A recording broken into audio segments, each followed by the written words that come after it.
बहुत लोग भूतों के बारे में बातचीत करते हैं।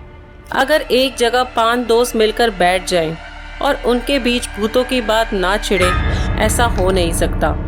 और ऐसा ही हुआ जब हमारे फेमस सिंगर बी प्राक बैठे थे अपने 4-5 दोस्तों के साथ, और वो दोस्त बी प्राक का इंटरव्यू ले रहे थे। और इंटरव्यू के ही बीच बी प्राक ने एक सच्ची भूतिया घटना के बारे में जिक्र किया, जो कि बी प्राक के साथ ही घटी थी।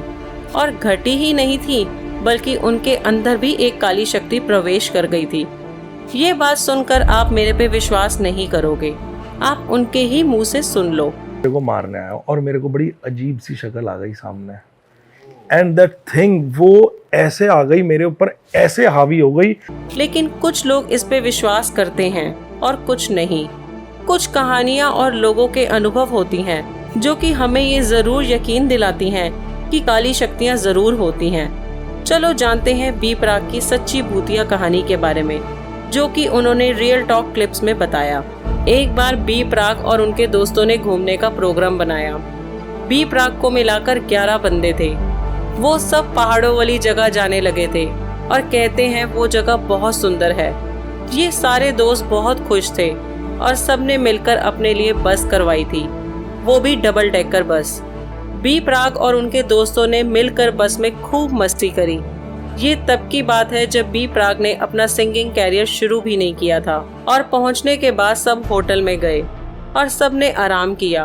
और आराम करने के बाद वो सब ने घूमने का प्लान बनाया कि पहले हम मंदिर माथा टेकते हैं। और मंदिर से आते आते बी प्राक और उनके दोस्तों को बहुत लेट हो गया था और उस वक्त रात के 2:30 बज गए थे। सब बहुत थक गए थे और अचानक से 3 दोस्त कहते हैं कि उनको चाय पीने का मन कर रहा है। सब ने कहा यार बहुत देर हो गई है, चलो आराम करते हैं। लेकिन 3 दोस्त जिद करने लगे कि चाय पीकर ही जाएंगे। उन 3 दोस्तों में एक बी प्राक का कज़न था और 2 दोस्त थे। बाकी अपने होटल में चले गए। फिर इन तीनों ने चाय और बिस्किट लिए और ये तीनों आराम से बैठ के चाय पीने लगे। उनके साथ एक बंदा बैठा था जिसने वाइट कलर की शॉल ले रखी थी और वो शॉल पैर तक ढकी हुई है। उनके मुंह पर मोटे मोटे दाने से हैं, मतलब उनकी शक्ल बहुत डरावनी लग रही थी। उसकी नीली आंखें थीं और उसका चेहरा बहुत अजीब था। फिर उस डरावने बंदे ने तीनों से बात करनी शुरू करी कि आप कहाँ से आए हो, क्या करने आए हो। तब उन्होंने कहा हम घूमने आए हैं और चंडीगढ़ से आए हैं। ऐसे बातचीत होने लगी और सिर्फ बी प्राक का कज़न ही उससे डरावने बंदे से काफ़ी देर तक बातचीत करता रहा। और जो उसके साथ 2 दोस्त थे, उन्होंने कितनी बार उसके कज़न को समझाया कि बस कर, क्यों इतनी बातें कर रहा है, लेकिन वो बातें करी जा रहा है। और वो डरावना बंदा बोलता है कि सब लोग मुझे बहुत बुरा बोलते हैं, सब कहते हैं कि तू अपनी बीवी को मारता है, सब मेरा मजाक उड़ाते हैं। तब बी प्राक के कज़न ने बोला कि आप चिंता मत करो, भगवान के मंदिर जाकर माथा टेको, सब ठीक हो जाएगा। जैसे ही उसके 2 दोस्त उसको जबरदस्ती उठाते हैं तो तीनों होटल जाने के लिए निकलते हैं। तो वो ही डरावना बंदा उनको रोक कर बोलता कि मुझे तुम तीनों 10-10 रुपए दो। तो वो दोनों उसको 10 रुपए दे देते हैं, पर बी प्राक के कज़न के पास कुछ नहीं होता तो वो कुछ नहीं देता। फिर वो तीनों होटल की तरफ जाने लगे। वो कज़न गिर गया और उसके हाथ पैर टेढ़े हो गए। तब दोनों दोस्त डर जाते हैं और कहते हैं कि ये क्या कर रहा है, चल जल्दी ऊपर, तेरा कज़न मतलब बी प्राक हमें बोलेगा कि तुम्हारे साथ था, तुम्हारी वजह से हुआ है। लेकिन वो खड़ा नहीं हुआ। फिर उसमें से एक दोस्त ने उसको जोर से थप्पड़ मारा। एकदम से वो ठीक हो गया। फिर उसने बोला कि यार मुझे लगता है उस बंदे ने मेरे ऊपर कुछ कर दिया है। तब 2 दोस्त बोलते हैं कि चल उसके पास, पर वो बहुत डर जाता है, कहता है मैं नहीं जाना चाहता उसके पास। फिर वो तीनों होटल की सीढ़ियाँ चढ़ रहे होते हैं। फिर बी प्राक का कज़न फिर से सीढ़ियों पर गिर जाता है और उसके हाथ पैर फिर से टेढ़े हो जाते हैं। वो दोनों बहुत घबरा जाते हैं कि इसको क्या हो रहा है और उसको फिर से झटका मारते हैं तो ठीक हो जाता है। कहते हैं अगर किसी के साथ ऐसा हो तो उसको जोर से थप्पड़ मारो तो उसके अंदर कोई शक्ति होती है तो वो बाहर निकल जाती है और वो तीनों बी प्राक के पास जाते हैं। लेकिन जैसे ही वो बी प्राक के रूम में एंटर करते हैं तब बी प्राक को एक अजीब सी नेगेटिव वाइब आती है, जैसे उन तीनों के साथ कोई चौथा बंदा अंदर आया है। और ये बात बी प्राक ने खुद अपने मुंह से बताई है। दरवाजे के अंदर ये खोलते हैं दरवाजा, मेरे को लगता है कि कोई गंदी चीज आई है अंदर। तो इन्होंने आते कुछ नहीं बोला, मेरे को बोला यार मेनू ना किसी ने कुछ करता। तब तीनों दोस्त ने सारी कहानी बताई। तब बी प्राक ने बोला ऐसा कुछ नहीं है, भगवान का नाम लो और सो जाओ। वो कजन बोलता है आज मैं दूसरे कमरे में सो जाऊंगा। तब बी प्राक ने अपने साथ दूसरे दोस्त को सुला लिया और जो बी प्राक का कजन था वो किसी और के साथ सोया था।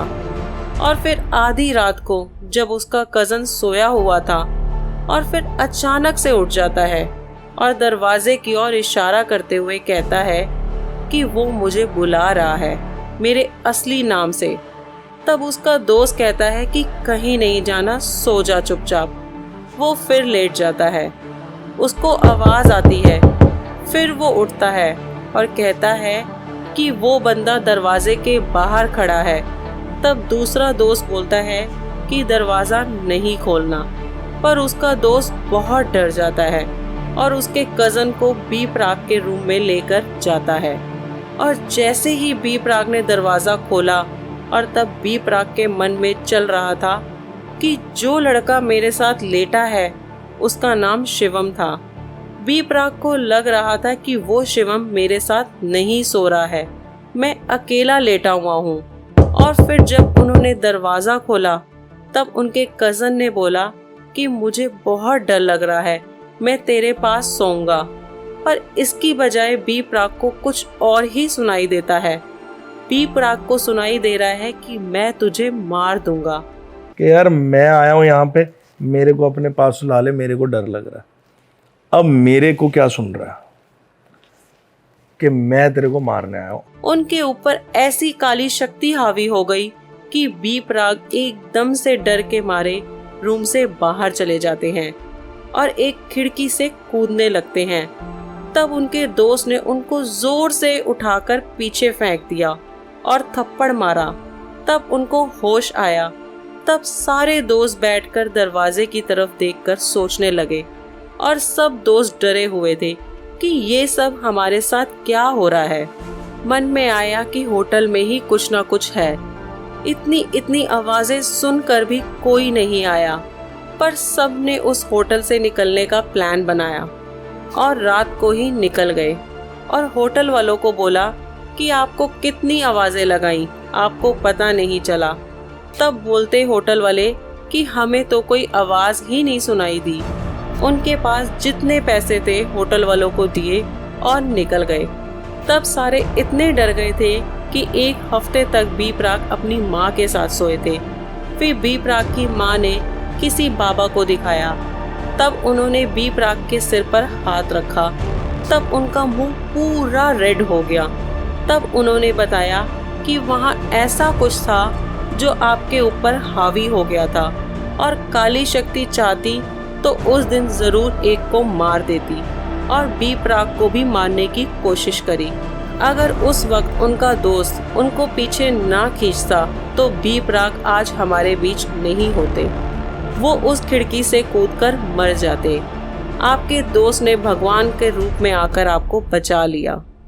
छलांग मारी दी थी तो कोई ना कोई भगवान के रूप में आपको बचा ही लेता है। दोस्तों, आपको लग रहा होगा कि ये सब झूठ है, लेकिन ये सच्ची कहानी है जो बी प्राक के साथ घटी है। अगर आपको इस सच्ची घटना के बारे में जानना है तो उनका इंटरव्यू ज़रूर सुने जो रियल टॉक पे बताया गया है। और जहाँ भगवान होते हैं वहाँ काली शक्तियाँ भी होती हैं। आपके साथ भी कुछ घटा हो तो कमेंट बॉक्स में ज़रूर बताना।